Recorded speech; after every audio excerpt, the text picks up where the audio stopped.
Fala galera, Foquinha aqui e hoje a gente vai começar a cobertura do Averta Espanha 2023 com a primeira e segunda etapas. Ontem a gente teve um contrarrelógio por equipes que foi meio polêmico, as equipes largaram meio tarde assim, tipo, começaram 6 horas do horário local, então as últimas equipes já cruzaram a linha de chegada praticamente no escuro, o Renko reclamou pra caramba. Foi um contrarrelógio relativamente plano, como a gente vai ver aqui, lá na cidade de Barcelona, com 14,8 km. E do ponto de vista da classificação geral, ele não fez muita diferença. As equipes ali que estão disputando a classificação geral, talvez com exceção da Quick Step, preferiram priorizar a segurança do que de fato acelerar na chuva e correr o risco de perder alguém. Até aconteceu com a Ineos, o The Plus, que é um dos principais ali gregários, o Geraint Thomas, que foi top 10 no giro, caiu, quebrou a bacia, se não me engano, teve que abandonar a volta. Então o que aconteceu foi a DSM com um tempo seco, relativamente seco, foi quem passou na frente com o melhor tempo. E aí a gente teve Lorenzo Milesi da DSM vestindo a camisa vermelha ali de líder. E aí depois a gente teve a Movistar com o Henrique Mas ali com alguns milésimos de segundos atrás da DSM. Essa provavelmente foi a maior surpresa do dia de ontem, além de muitas quedas. Jayco Alula caiu, o Deceuninck caiu, e assim, vários atletas dos times. Então talvez tenha servido mais para atrapalhar do que necessariamente para ser uma etapa legal, diferente do contrarrelógio por equipes, que é algo bem legal. Passando já para a segunda etapa, que é mais do que a gente tem para falar hoje, né? Então a gente teve 182 quilômetros praticamente, uma etapa com 2 subidas categorizadas, 3 subidas categorizadas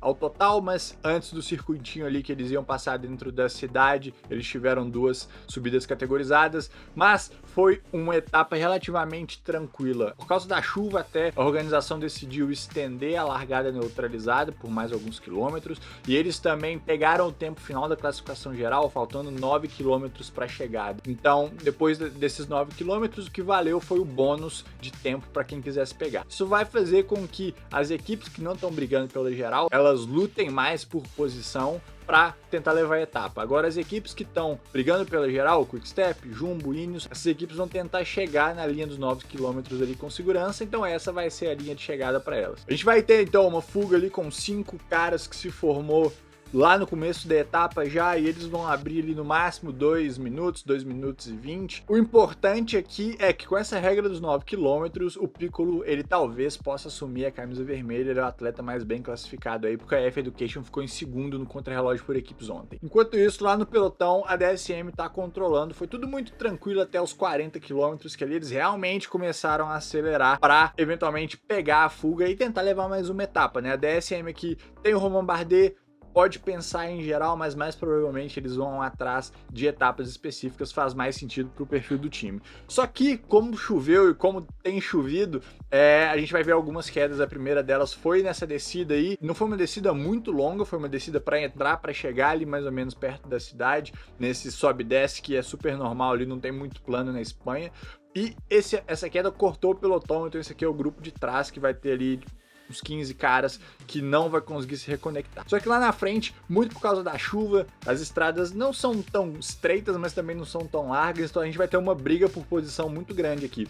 A UAE tentando ir para frente, a gente tem a Jumbo do lado direito da tela aqui, a gente tem a Ineos também sempre tentando se manter lá na frente, com a DSM meio que nessa obrigação de controlar o pelotão porque tá vestindo a camisa vermelha, mas na prática essas equipes, e a Quick Step tá escondida ali também com o Renko. Lá na frente, 2 droparam daquela fuga, a gente ainda tem 3 ali mais ou menos forte, mas a gente vai ter o primeiro acontecimento aqui, que é a queda do Primož Roglič numa rotatória.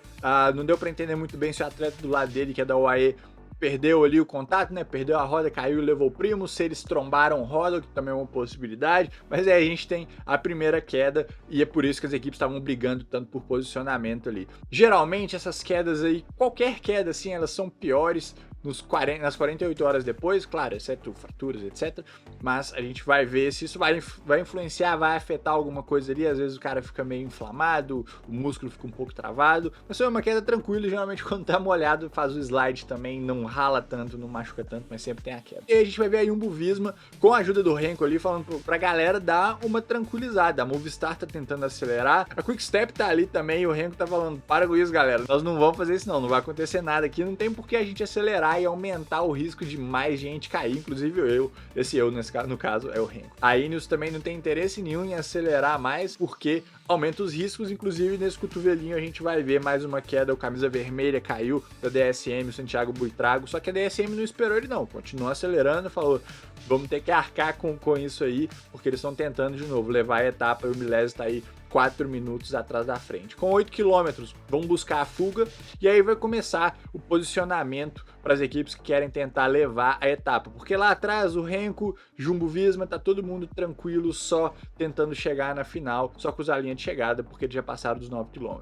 Com 4 km, entrando no último topetinho ali de 700, 800 metros, a Eurotrek tenta atacar, depois a Cofidis tenta atacar, e a Lotto Soudal cobre com o Andreas Kron, e ele vai conseguir largar todo mundo, ele vai conseguir estabelecer a fuga e vai abrir num solo pedalando malucamente ali, com um grupo de 5 perseguindo, mas tem um cara da Lotto Destiny que tá ali infiltrado para atrapalhar, e o Kron, ele vai levar a etapa dedicando ao colega de equipe deles que infelizmente faleceu nos últimos dias em um acidente de treino, e vai ter o sprintzinho ali do grupo que tava perseguindo depois. Então como é que ficou a nossa classificação geral aqui, né? Como eu comentei lá antes, dei um leve spoiler, mas o Andreas Piccolo da F-Education, ele assume a camisa vermelha, o Andreas Kron é a camisa verde de pontos, a gente tem o Sobreiro com a camisa de bolinhas, a Polkadot aqui, que é a de escalador também, o Piccolo também é a camisa branca, então atleta mais novo, mais jovem, mais bem classificado, a F-Education é a equipe mais bem classificada, e o Romo Oliver da Astana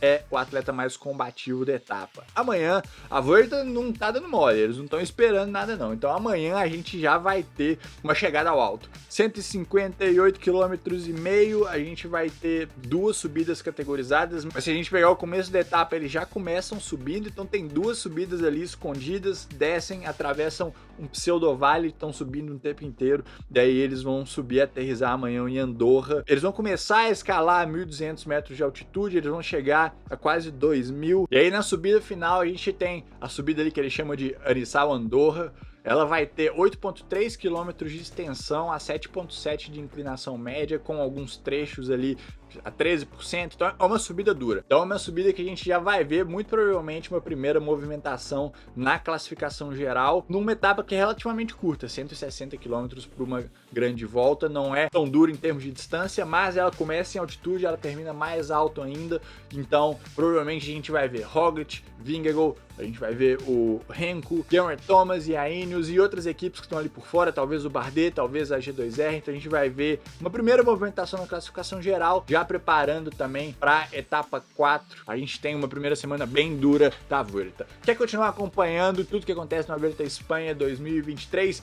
Se inscreve aqui no canal, dá um like, compartilha esse vídeo nos grupos do WhatsApp e a gente se vê amanhã para a terceira etapa.